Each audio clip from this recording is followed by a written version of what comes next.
Where we found out by chance that there is already a potas in our neighborhood, which is Mutiara Damansara, and is also one of the residents who highlighted to us.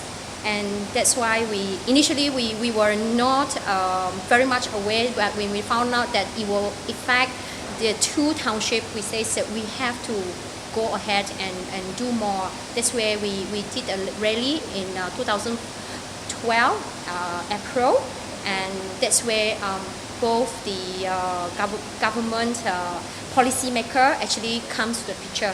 Okay, the first one is actually the Assemblywoman Adun for Bukit Lanjang, Elizabeth Wong, and the other one is Member of Parliament, Mr. Sivarasa Rasia, and both of them are anti-dash and at the time. Yes, at the time, and we actually was very happy that they were with us because they speak for us, you know, and I'm surprised that the tone of voice has changed. Yeah. It was recorded in the video, okay, where Elizabeth Wong said there were no plans for any highways in any of the town plans, okay, so and she specifically said that she would stop it, okay, she will not allow the highways to go through this area. So at that time, I think it was understood that when you would dare to come out in a video and on record to say that you will stop it, so everyone took it for granted that she will stop it. Okay. That meeting was set up after the residents saw an advertisement in the newspapers where the developer Prolintas had advertised for pre-tender works.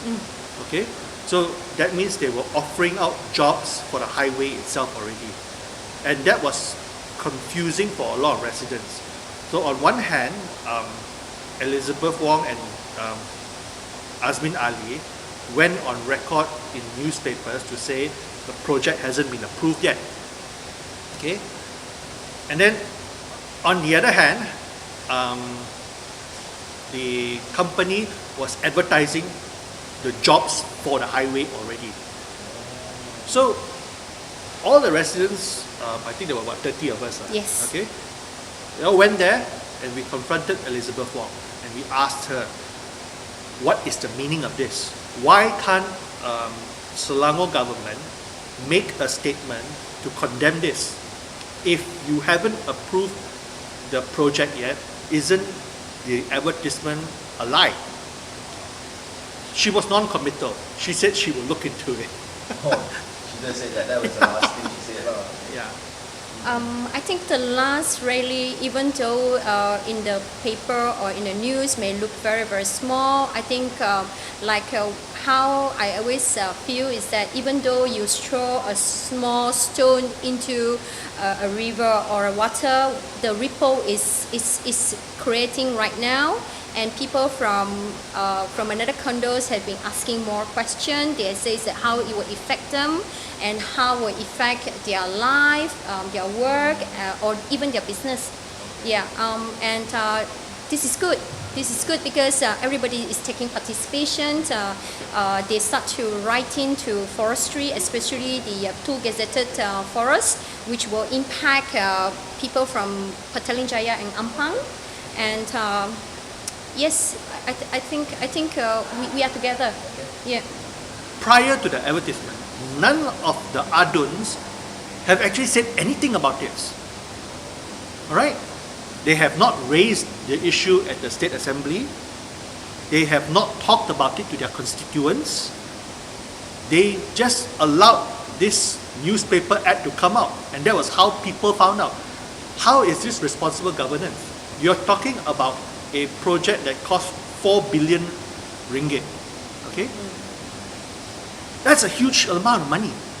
And you're also talking about a project that is going to take up a lot of land. And you have no information for the public from your own politicians No one is talking about it. So how is that supposed to be good governance?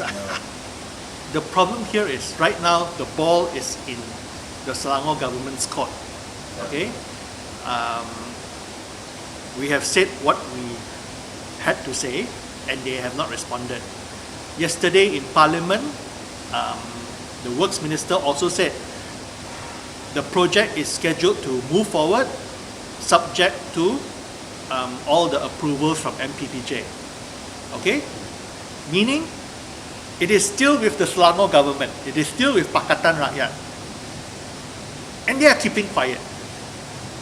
So exactly what is going on here? Barisan has already basically said this is all up to Selangor now.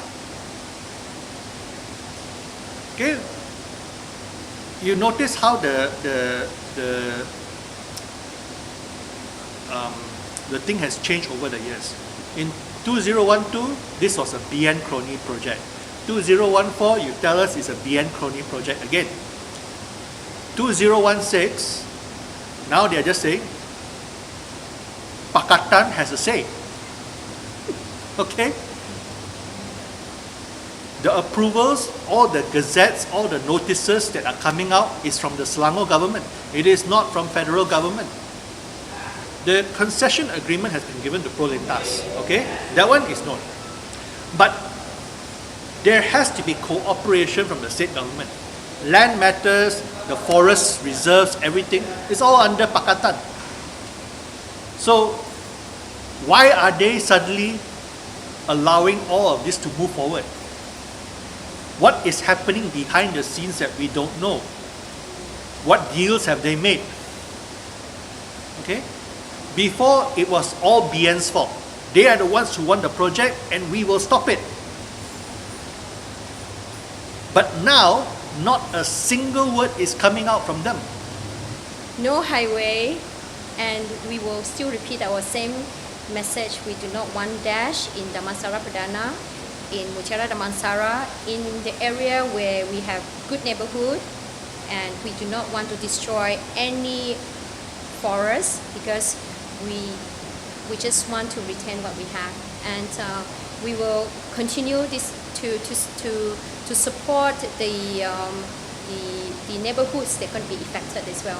Why is Pakatan making promises they cannot keep? Stop telling people one thing, get their hopes up, and then all of a sudden reverse the whole thing. You are putting a lot of people in a quandary. They don't know where to go, how to move forward. You are asking me what is our next step. I don't even know what is Pakatan planning. What next step am I supposed to do? Okay? They can't even be honest with their voters. What else do you want us to do? I always say this about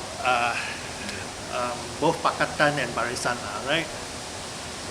One is an honest crook, the other one is a dishonest gentleman.